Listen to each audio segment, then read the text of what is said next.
Hey, welcome to the Underground Railroad. My name is Dan,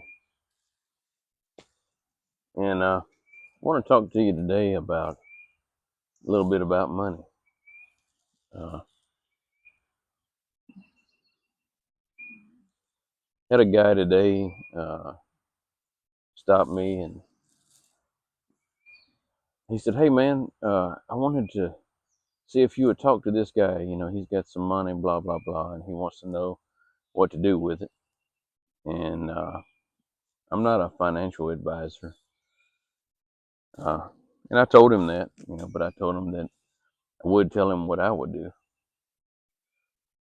And that's what this is. I'll tell you what I would do. Now, this particular man he told me he had $25,000 in, in one bank account just sitting there doing nothing.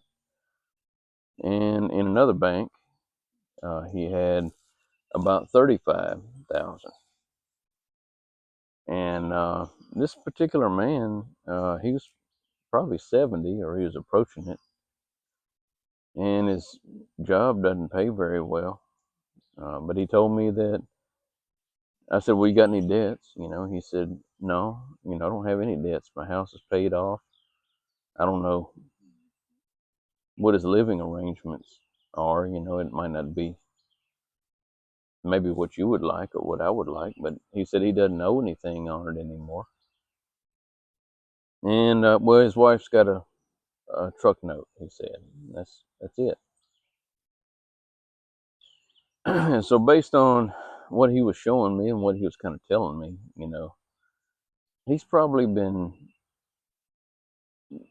saving his meager pay for a long time to have accumulated that much. And maybe to a millionaire or somebody like that, it's peanuts, of course. But for a lot of folks, that's a lot. And it shows discipline on his part.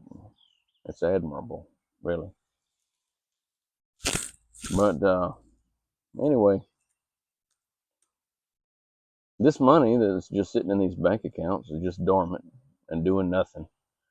And when you put your money in a bank, uh, you know they have possession of it and they have use of it. And in the United States, they work on a fractional reserve system where basically they can loan out 90% of their deposits. So if you had $100 in a bank account, they could loan 90 of it. All right. Well, in exchange for doing that to other people that you don't even know, they're loaning it out for car loans and house, mortgages and stuff, like all kinds of stuff, personal loans. But they're at a much higher rate than they're paying you in interest. And a lot of checking accounts are what they call non-interest bearing accounts. They don't have interest at all. So if you have a whole bunch of money sitting in a checking account, they don't have to pay you anything for the use of your money. It's it's the advantage is all to them. There's not really a good side for you other than just storage. Okay. So if you got money in the bank, you they should pay you rent on that money. You should get a cut of what their catfish jumped out there.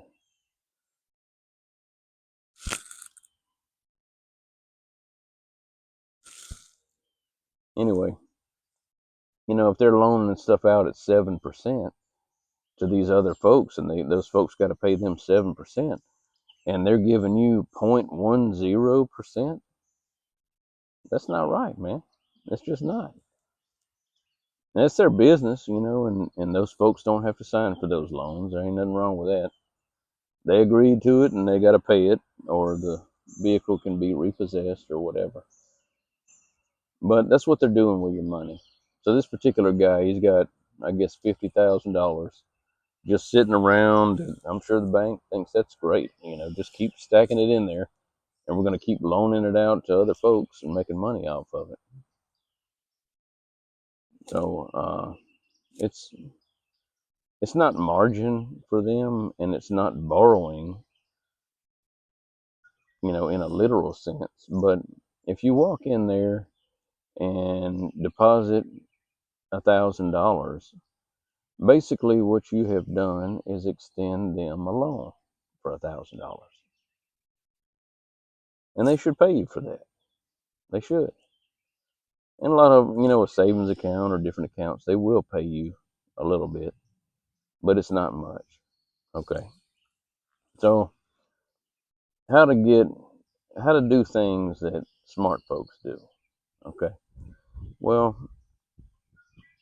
a lot of times when you see people that save excessively, or they, they they're overly frugal, I guess. They're cheap, and they're hell bent on saving. A lot of times that's based on fear. It's because they want to make sure that they can pay their bills or something like that. Or in this man's case, he he may think that this is going to supplement his retirement or something, and that's a he's going to find out if that's what he's doing, that's not going to work. And I wish that somebody could have helped him out 30 years ago, I guess. But anyway, you have to have money in the bank. You have to have money in the bank to be able to pay bills, and just even common things, utilities, gas in a car, and I'm not talking about credit cards here. I'm just talking about just a standard off the shelf bank account. You need to have a certain amount in there. Okay. So what I would suggest to you is what, if you were my family or friend, this is what I would tell you is, first of all, from the words of Dave Ramsey, get yourself $1,000 emergency fund. Okay. Well, to use this man as an example, he's got that. He can, and in my opinion, you know, well, you should consider it. At the $1,000 emergency fund for unforeseen events that you need to pay for, uh, it may be smart to keep it in cash at your house, or half of it, or a portion of it, or something, just because maybe it's at night, or maybe the bank is closed, or maybe the power's out, or something like that. You should have a certain amount of cash, you know, readily available. But let's say you get your $1,000 emergency fund. Okay, then what? Well, uh, I'm what they call a hard money guy, and I believe that, generally speaking, every family should have a certain amount of gold and silver. Now, I don't think that they ought to stack it all up and swim through it like Scrooge McDuck, or try to become like Richie Rich or something, if you remember that cartoon. But which, looking back, Richie Rich is kind of cool, I guess, really. But anyway, yeah, I mean, gold and silver. Okay, you should have some of that. Now how much you should have, it's up to you, but I think that's good. And first of all, it's a real tangible thing. It's not subject to power failure, or the bank is closed, or any of that. You can take it to most anywhere in the world, and exchange it for whatever currency is in the place that you live. And on that note, they have bars, okay? But some years back, and kind of dating myself here with the metals, I guess, but some years back, the Chinese mafia made some gold bars that were so good and so perfect in the plastic, you know, the packaging and all. It looked so good that it passed scrutiny with, I want to say, J.P. Morgan Chase, and that may not be the bank, but I think it was. And the bank examiners that received that stuff received it and kept it as deposits until they discovered somehow that it was fake. So anyway, bars are easier to fake than coins. It's almost impossible to fake a coin. And from here, I'll just talk about, I guess, gold really, but the same is true for silver. Okay, but in the gold world with gold coins, for a long time, everybody has known about South African Krugerrands. You got Canadian maple leafs and Chinese pandas and Perth mint stuff from Australia. You know, Mexican gold. They have. Basically, it's a sovereign nation that puts their emblem. It's their money, and it's coming from their mint.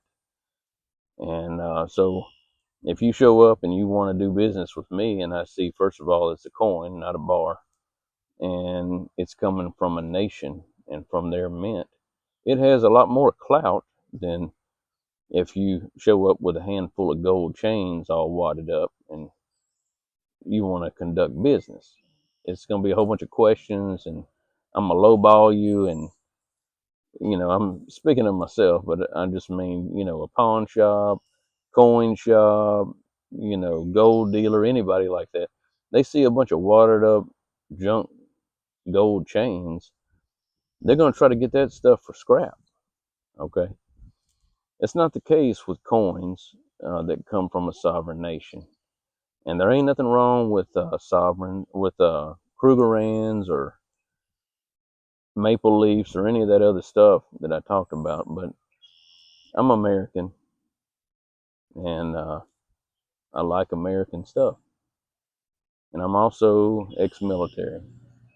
I have a certain amount of patriotism that drives my decisions, but more really, it's because United States gold eagles are accepted globally, and there's no questions asked. If you got that, it is what it is. Okay, so let's say you get a little bit of gold or silver, uh, and that other stuff. Some of those other gold from these other nations are very beautiful, and the artwork on it is, especially some of the Chinese stuff with the dragons and all that. Some of that stuff's real pretty. But anyway, so let's say you got your $1,000 emergency fund, and then you get a little bit, whatever you think is sufficient, of precious metals. And right now, as we're making this video, uh, gold in the last, I don't know, 3 or 4 days, maybe it's crossed $3,400 an ounce. And for a lot of folks, that's probably high as a cat's back, and you can't afford that. But that's per ounce, and that's a spot price. If you buy it in your hand, it's going to have a premium attached to it. It'll be more expensive than that. But if that's too expensive for you and you still want to do the precious metals, do silver or do less than an ounce with the gold.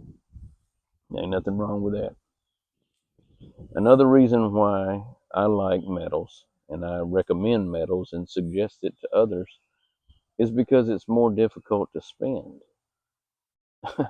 You're going to have to make a conscious effort to go and trade that for that paper money before you can go spend it. So uh, it's not like some cash that you just got laying around and you can just, buy a giant box of moon pies or something like that. You're going to have to make a deliberate choice to cash in whatever metals you have, or of any amount. So it's harder to spend, and also if you give it as gifts to your family, uh, they can't spend it. It's more difficult for them to spend it. They can admire it and keep the value and hold it, and if that's all they do, it's going to grow in value as long as U.S. dollars are fiat currency and not backed by anything, and they'll be whatever you give them will be worth more later in the future. But okay, you got your $1,000 emergency fund. You got a little bit of metals, whatever you think that is.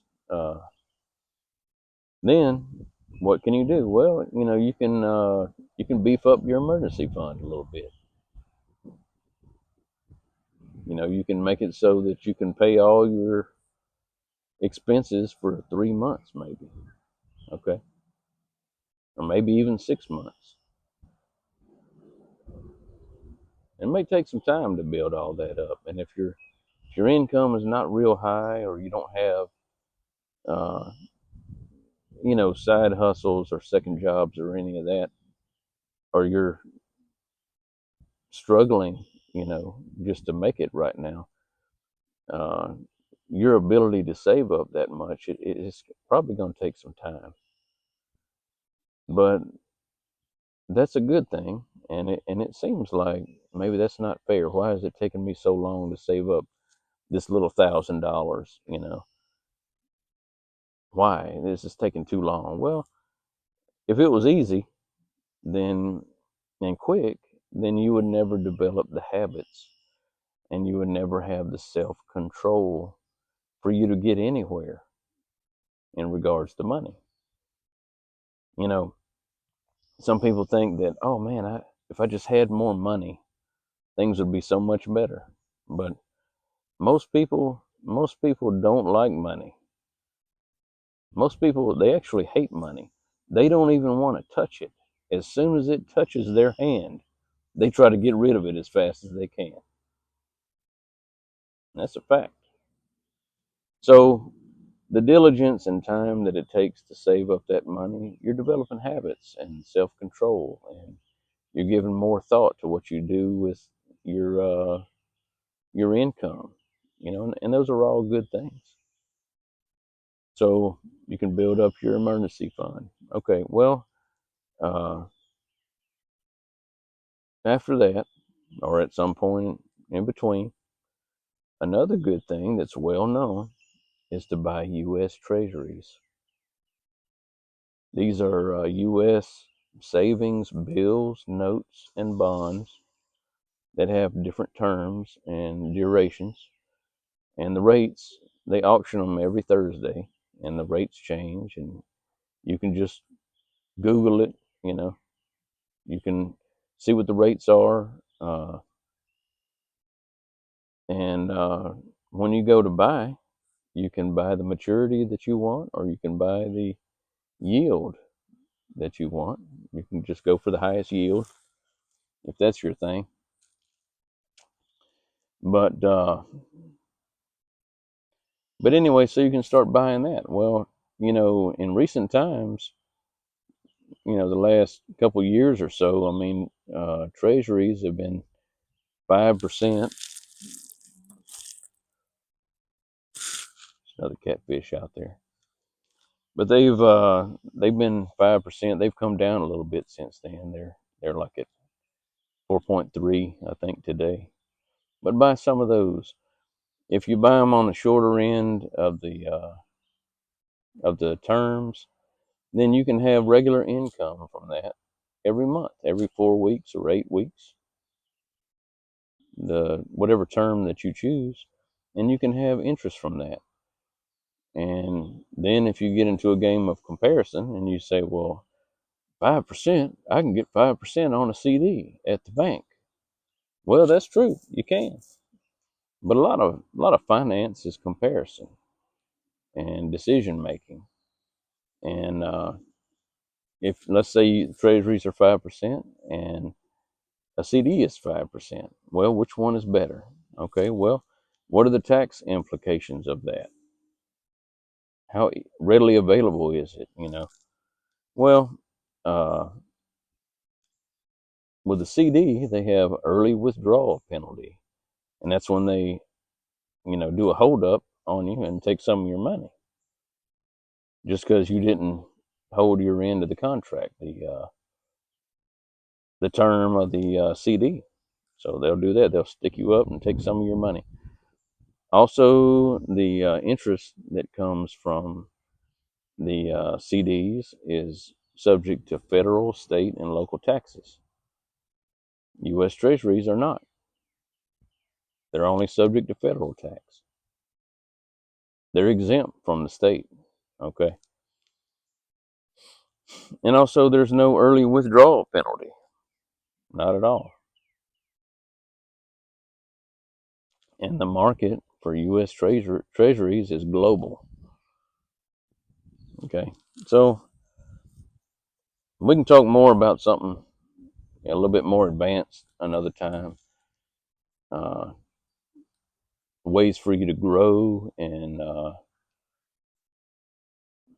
you know, compounding and things like that, and, you know, stock market choices and stuff like that. But generally, I just, this man, he's got, I don't know how long he's got his 50 grand sitting around doing nothing. It's like all those dollars are just, it's like you came to the house and opened up the door, and all those dollars, there they are. You come inside, and all those dollars are sitting around on the couch, eating Cheetos and watching cartoons. Man, they need a job. They need to get up off that couch and go get a job. They need something to do. So, yeah. So don't have your dollars sitting around like that. No, you got to give them something to do. So, anyway, emergency fund, a little bit of metals, and look at U.S. Treasuries. This is a good foundation and a good base. And if you have a wife, she's probably going to like that. It's, women, I think, as a rule, they like security, and she can rest easier at night if, you know, at least you have a base to work off of. And the fear that a lot of women live with because they've got an idiot for a husband, or a guy that as soon as he has a paycheck, he spends it, or half of it disappears before he gets to the house because he's got habits, you know, that he's funding ahead of his family. But ladies, if you find yourself a smart man, treat him good and be sweet to him, and y'all try to get educated together and work together, and build your family and go from there. Anyway, I hope you're doing well, and hope this information benefits you, and that you can lower some of the anxiety that you might be having, and also you can make productive use of money that might be just dormant. You know. Anyway, till next time.